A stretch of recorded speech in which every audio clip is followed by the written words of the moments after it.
नमस्कार दोस्तों, मैं राजकुमार मौर्य प्रखर इंडिया यूट्यूब चैनल में आपका स्वागत है। बहुत बड़ी खबर आ चुकी है उत्तर प्रदेश की राजनीति से। मंत्री ओम प्रकाश राजभर की विधानसभा सीट को लेकर दोस्तों, ओम प्रकाश राजभर अपने बयानों के लिए जाने जाते हैं, अपने तीखे अंदाज के लिए जाने जाते हैं। और अब बीजेपी की सरकार में जब मंत्री हैं, जहूराबाद विधानसभा सीट से विधायक हैं, तो लोगों की नजर है कि बसपा किसे अपना प्रत्याशी बना रही है, समाजवादी पार्टी किसे अपना प्रत्याशी बना रही है।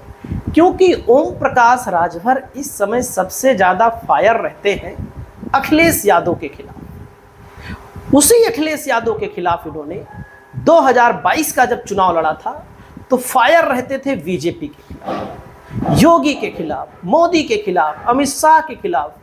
भाजपा के लोगों ने इनको दौड़ा लिया था वाराणसी में। और दोस्तों, अब उसी बीजेपी के साथ है तो राजनीति में सब चलता रहता है। अब लोगों की नजर है कि सपा किसे अपना प्रत्याशी बनाएगी, सपा से जो आएगा सो देखा जाएगा।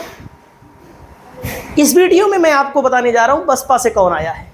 देखो, 2022 में सपा से चुनाव लड़े थे राजभर, 45,632 वोटों से जीते। इनको 1,14,860 वोट मिला। लोगों का दावा है कि यहां पर राजभर की आबादी 50 से 60 हजार के करीब है। कुछ लोग कहते हैं 70 से 80 हजार करीब है। जितना भी हो, 40-45 हजार से ज़्यादा पोलिंग वोट नहीं है, क्योंकि जितना वोट रहता है सब वोटों नहीं डाल देते हैं। सही है कि नहीं? 80%, 70%, 60% वोट पड़ेगा, आप सब साथी जानते हैं। यादव का लोग बताते हैं यहाँ पर 50% वोट है। दलित का यहाँ पर 70,000 वोट बताया जाता है दोस्तों, 70,000 वोट। अब राजभर 2 बार से विधायक है, तो इनसे दोस्तों राजभर समाज के जो वे लोग हैं जो कुछ चाहते थे कि सरकार में आएंगे कुछ मिलेगा, अब सरकार में आने के बाद दोस्तों कुछ मिलता उल्टा किसी को है नहीं। जो विकास के कार्य होते हैं, नाली खड़ंजा ऐसा तो सब करवाते हैं। अब राजभर के वोटरों पर चोट की गई है दोस्तों जहूराबाद में बसपा की द्वारा। बसपा यहां पर 2 बार चुनाव जीती, 2002 और 2007। सोचिए आप लोग, सपा 2012 जीती, 2 बार से ओम प्रकाश राजभर चुनाव जीत रहे हैं। अब लोकसभा का जब चुनाव हुआ, राजभर इसी विधानसभा में 14-15 हजार वोटों से एनडीए पीछे हो गया। लोकसभा के चुनाव में बलिया में लगती है लोकसभा। यहां के युवा नेता हैं दोस्तों, और दमदार नेता हैं, और इनके ऊपर जो समर्थन है मजबूत बाहुबली व्यक्ति का है दोस्तों। इनका नाम है मनोज राजभर, भावी विधायक। इनका टिकट घोषित कर दिया गया और युवाओं में काफी ज्यादा लोकप्रिय है। राजभर से ज्यादा लोकप्रिय है। राजभर को तो पूरे प्रदेश में लोग जानते हैं। राजभर ने नाम तो बनाया ही है अपने दम पे, ऐसी बात नहीं है। राजभर इसके मतलब क्रेडिट वाले हैं, क्योंकि हम लोगों के यहाँ राजभर आबादी नहीं है, तो हम लोग राजभर रोजभर जानते ही नहीं थे। ओम प्रकाश राजभर के कारण ही जानते हैं राजभर।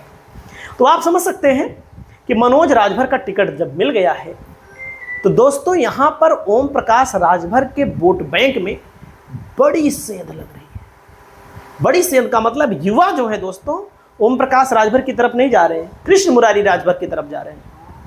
और यहां पर दोस्तों युवा चेहरा है, नई सोच है, शिक्षा रोजगार, पढ़े लिखे व्यक्ति हैं और लोगों के अंदर जुनून पैदा कर रहे हैं। और दोस्तों यहां पर देख सकते हैं, इनका नाम है कालीचरण राजभर। जो कालीचरण राजभर है समाजवादी पार्टी से नहीं है, ये बीजेपी से बेचारे ट्राई कर रहे हैं, चुनाव हार रहे हैं।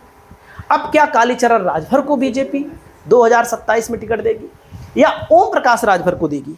बीजेपी में भी 2 राजभर यहां पर वर्चस्व की लड़ाई लड़ रहे हैं आपस में, क्योंकि ओम प्रकाश राजभर के खिलाफ जो सर्वे आ रहा है दोस्तों, ये चुनाव हार रहे हैं। देखो, हमारा सर्वे नहीं, दैनिक भास्कर का सर्वे है।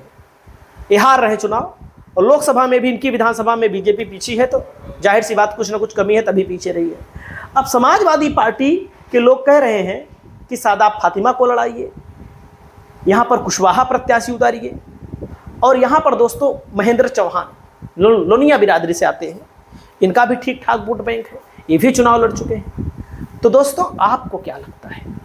आप लोग अपनी राय को बताइए। ओम प्रकाश राजभर की विधानसभा में जो बसपा ने अपना प्रत्याशी राजभर उतार दिया है, युवा राजभर उतार दिया है, उससे ओम प्रकाश राजभर की दिक्कत क्या बढ़ेगी कि क्या ओम प्रकाश राजभर के साथ राजभर समाज नहीं जाएगा, क्योंकि नया प्रत्याशी है। ओम प्रकाश राजभर पुराने आदमी हैं, उनके दो लड़के हैं, दोनों लड़के ओम प्रकाश राजभर के लिए फील्डिंग कर रहे हैं। लेकिन कुछ भी हो, बहुजन समाज पार्टी ने युवा प्रत्याशी उतारकर अपने वोट बैंक को सुरक्षित करने का पूरा प्रयास किया ही है। नुकसान होगा ओम प्रकाश राजभर को, चाहे कम वोट का हो चाहे ज़्यादा वोट का हो। बाकी आप लोग अपनी राय कमेंट करके बताइए। नमस्कार।